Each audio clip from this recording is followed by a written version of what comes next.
بسم اللہ الرحمن الرحیم۔ السلام علیکم دوستو، DGISPR نے کہا ہے کہ سیز فائر کی خلاف ورزی بھارت کی کشمیر میں ناکامی کا نتیجہ ہے۔ DGISPR میجر جنرل آصف غفور نے کہا ہے کہ بھارتی فوج جان بوجھ کر شہری آبادی کو نشانہ بنا رہی ہے۔ سیز فائر کی خلاف ورزی کا ہمیشہ بھرپور جواب دیا جائے گا۔ DGISPR کا مزید کہنا تھا کہ بھارتی فوج کی جانب سے سیز فائر کی خلاف ورزیاں بھارت کی کشمیر میں ناکامی کا نتیجہ ہیں۔ پاک فوج شہریوں کا تحفظ یقینی بنائے گی۔ بھارت کی جانب سے سیز فائر کی خلاف ورزیوں کا مؤثر جواب دیا جائے گا۔ واضح رہے کہ لائن آف کنٹرول پر بھارتی فوج کی جانب سے بلا اشتعال فائرنگ اور سول آبادی کو نشانہ بنائے جانے پر بھارتی ڈپٹی ہائی کمشنر کو پاکستان کے دفتر خارجہ طلب کر کے احتجاج ریکارڈ کروایا گیا تھا۔ بھارتی فورسز نے شہری آبادی کو نشانہ بنایا۔ بھارتی فورسز نے ڈنا، ڈھنیال، جورا، لیپا، شردا اور شاہ کوٹ سیکٹرز کو نشانہ بنایا۔ بھارتی فورسز کی گولہ باری سے شہری نعمان احمد شہید بھی ہوا۔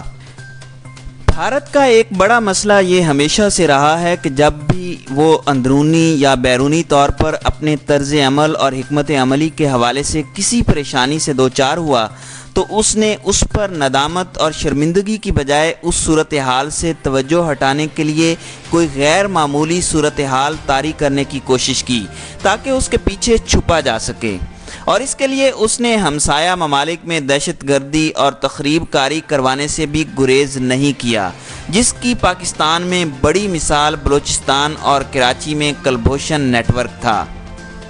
وزیر اعظم عمران خان کے دورہ امریکہ کے حوالے سے خود بھارتی وزیر اعظم نریندر مودی کی مشاورت کے ذکر نے بھارت سرکار اور میڈیا میں آگ لگا رکھی ہے، اور ان کی چیخ و پکار سے ظاہر ہو رہا ہے کہ وہ خود اپنے ہی ملک میں اس حوالے سے سخت پریشانی سے دوچار ہیں۔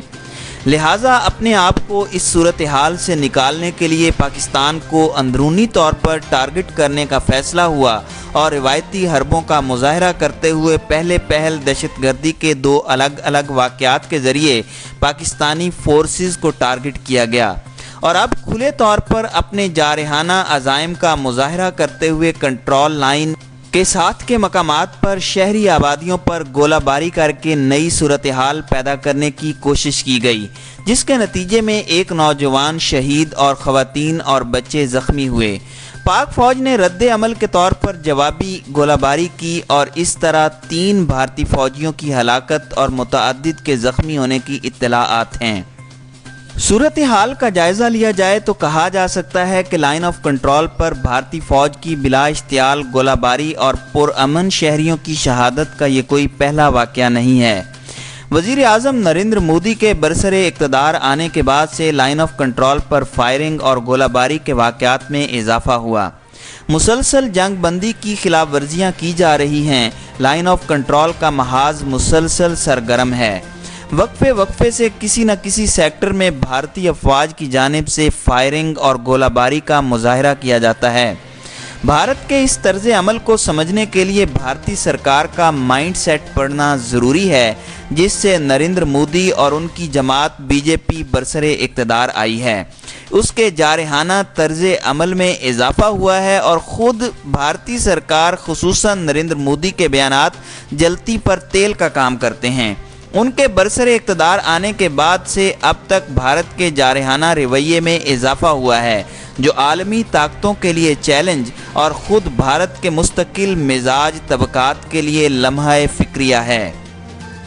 وزیرستان اور تربت کے مقامات پر دہشت گردی کے 2 منظم واقعات کے بعد اب کوئٹہ میں دہشت گردی کا ایک اور واقعہ یہ ظاہر کر رہا ہے کہ دشمن بوکھلاہٹ سے دوچار ہے اور وہ پاکستان پر اثر انداز ہونے کی کوشش کر رہا ہے، مگر وہ یہ بھول رہا ہے کہ آج کا پاکستان 1971 کا پاکستان نہیں، 2019 کا وہ پاکستان ہے جو اپنے دفاع کے حوالے سے پرعزم اور پاک سرزمین کے چپے چپے کی حفاظت کے لیے ہر طرح کی قربانی کا تہیہ کیے ہوئے ہے۔